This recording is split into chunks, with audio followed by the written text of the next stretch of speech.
Two police officers in the US state of Cincinnati are accused of using excessive force after tasering suspects during a domestic dispute inquiry.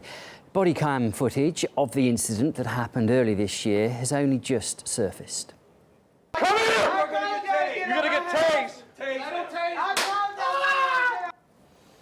The officers confronted two men inside a house, tasering them without prior indication that they were under arrest. One of the men suffered from a collapsed lung as a result of the confrontation. A complaint was then filed, but the county's prosecutor has prevented the officers from being interviewed.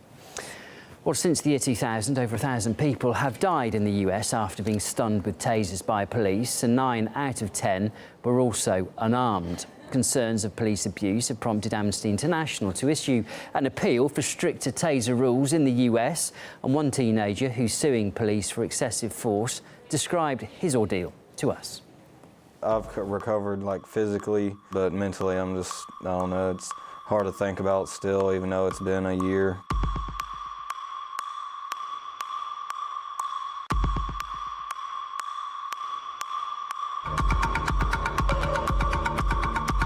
We need you to cooperate. Okay?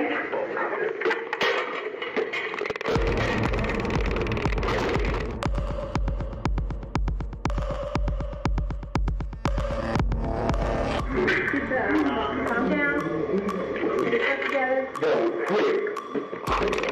They just repeatedly did it over and over and over, and 2 days into it, they just kept telling me that there was not going to be a bond. And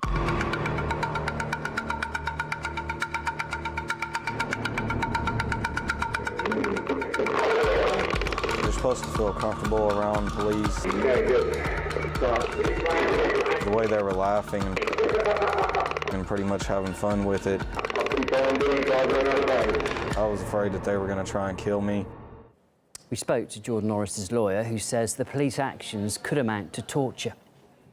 I first met with Jordan actually in this office, and he told me what had happened, and it was hard to believe, frankly. The question that the law asks is whether or not the use of force had a legitimate law enforcement purpose. In other words, was it necessary to keep this person in custody in a safe environment to use the force in question?